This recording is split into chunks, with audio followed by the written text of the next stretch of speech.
Joining us now with reaction to tonight and the campaign, Donald Trump Jr. Good to see you. Good to be here. You were just saying, could you have imagined a few weeks ago that this is the situation? Your father went up against 16 heavyweights, not lightweights. 100%.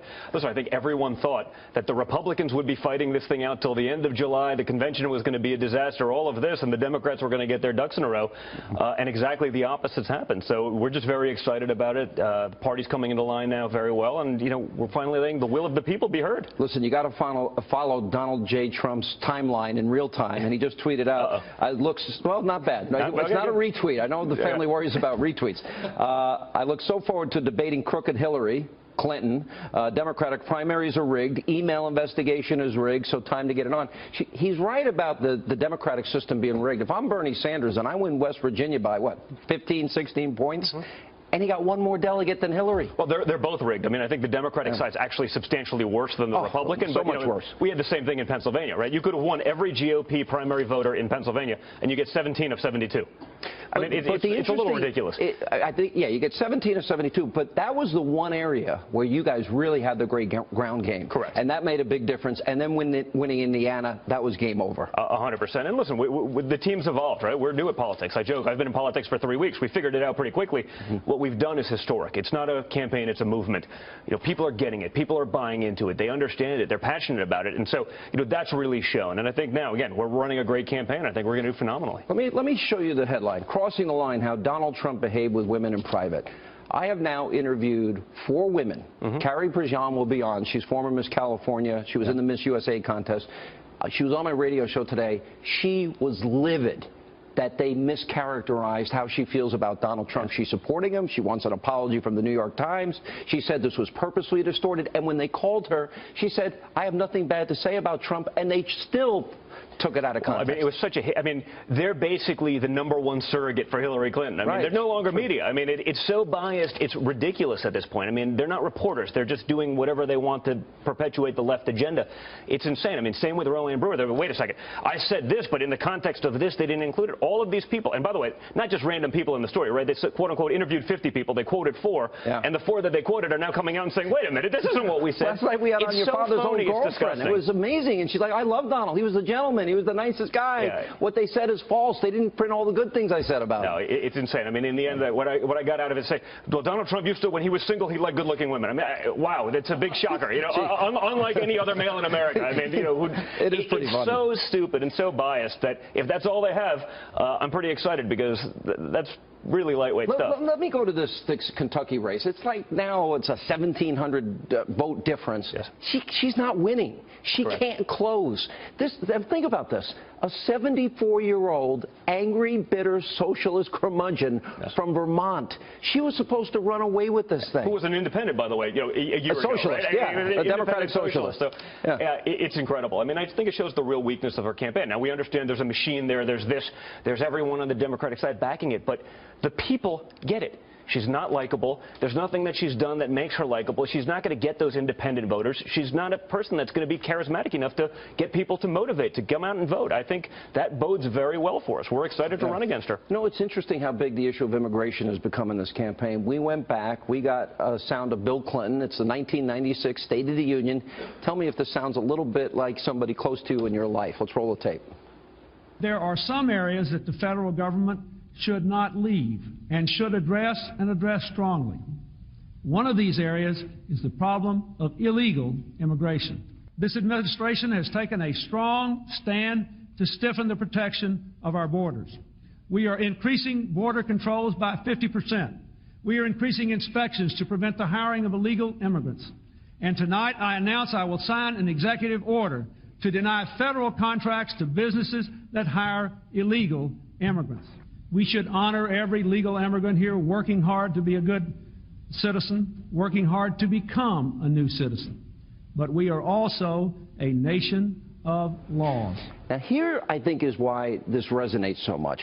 Because Republicans have said it, Democrats have said it. Democrats want a voting constituency for generations. Republicans, historically, they wanted the cheap labor for their big business buddies, your dad's going to build that wall if he gets elected. He is, and it's really what the irony of all of that whole quote is. It just goes to show you the typical hypocrisy in the Democratic Party, right? It's always do as I say, not as I actually do, right? Whatever is convenient at the time to win these things.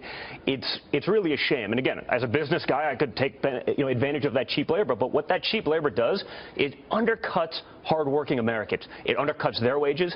And think of African American youth and the all-time high unemployment that we had after this president who's supposed to be doing so much for them. We have all-time high unemployment in those demographics. Those are the people being hurt. And your father has said this. We hear unemployment numbers are going down. They're not going down. No, listen. We stopped counting them. We stopped counting because he's been looking for work for 6 months. He can't find it. Congratulations, you're now no longer looking for work. Wait a minute, I want to work. We don't count you in the unemployment number. It's such a fake, artificial, and that's what everyone does. That's all of it today is padded statistics. We have millions more in poverty, millions more on food stamps. We have the lowest labor participation rate in 40 years. We've doubled the debt, median income down about $5,000 a family, home ownership at a record low. And how do you run as Hillary's running on that record? Because she has supported Obama on all of those things. Well, I guess you promise everything, to everyone that you can't possibly deliver, and then you deal with it, in 8 years. It's ridiculous, and that's what we're talking about. We're talking about giving jobs back to Americans, letting Americans prosper again, letting them succeed. My father's doing this not because he has to. He doesn't need this. He can sit back and play golf for the rest of his life. He's doing this because he wants to give the same opportunities that he's been able to have as a family, as a business, as an entrepreneur, to everyone else in America who've been starved from these things. You know what shaped me in my life is 2 decades of my life. 1 decade in the restaurant business and 1 decade in the construction business. And if I didn't do all those jobs, I knew what it was like when the economy went south and the phone stopped ringing as often as you needed to ring to keep the people working for you working. Who do you like for VP? I don't know. Listen, I think we want someone who probably has some of that D.C. experience. I mean, I think we're not naive. We don't have the hubris to assume that we know everything. We need someone who can help us navigate those waterways. So that's going to be important. But, there's a list that we have to go through, and there's a lot of people on it, and we got to really see what's the right fit for my father. You're not going to give me one clue as to who's on that list. Come on. Come on. It'd be good for ratings.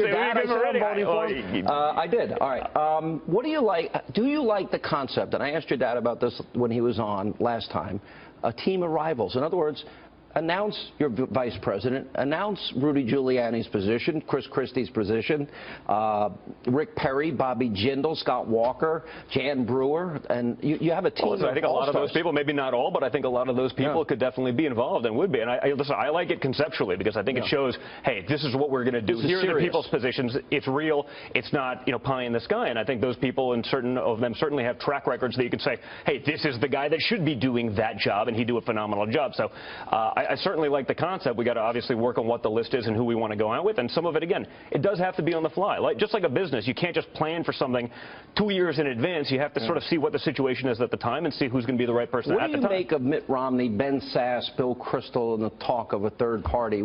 I mean, why would they want to hand the election to Hillary Clinton? Well, I love all these quote-unquote true conservatives basically saying, we'd rather have Hillary Clinton. I mean, it shows how true their convictions are. Honestly, they sound like spoiled babies. They didn't get what they want. They couldn't close when they had their opportunity. So now we're gonna take our toys and go home. And they're mad at the people because this was a record voting year. Well, they're mad at the people because they can't believe that the people aren't in line with their thoughts, as opposed to the way it's supposed to be, which is they should be in line with the people. They care more about themselves than the people, and that's what we're trying to change. 65% of Republicans feel betrayed by the Republican Party. I'm going to run through this list because I made a list about the promises your dad has made with interviews. You really believe he can balance the budget? I do.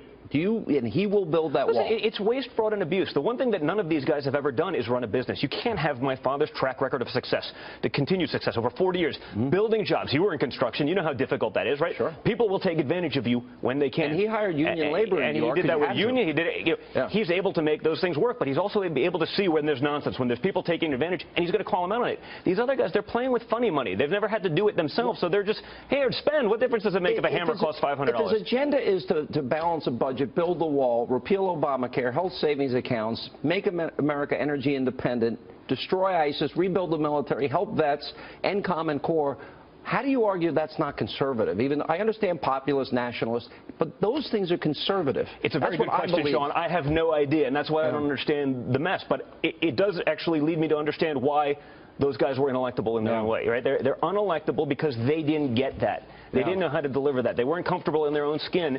And, that typical conservative dictum of you have to be all 10,000 of these things or you can't be a true conservative, You know, He's also that's pro-life, not the way pro-Second the average. Amendment. That's not the way the average American thinks. You know, there's Economy people and in the middle. jobs. So why don't we nurture bringing in the people that we've brought into this party? I mean, just for a primary. I mean, look at states like Pennsylvania. 100,000 people switched over from Independent or Democrat to vote for my father. Like, I can't imagine as a business guy or even now as a politician for the last 2.5 weeks, not nurturing that and welcoming that inflow. I'm going to be the first to ask this question. Are you ever going to get into politics? I don't know. I got a long way to bug. go. I got some stuff I have to do in my career, but, you know, maybe. It's fascinating, especially when I look at some of the guys in there. Like, I think I could do a lot better job than most I've of these said guys. that many a night here. You have. I've heard that a lot from you. You're my number one surrogate as it relates to my potential political career. I have a plan for you, but I'm not going to discuss it publicly. All right. I appreciate it. Quick programming note. Tune in tomorrow night, 10 Eastern, right here. Donald Jr.'s dad, Donald Trump, will be our guest. That's tomorrow night at 10.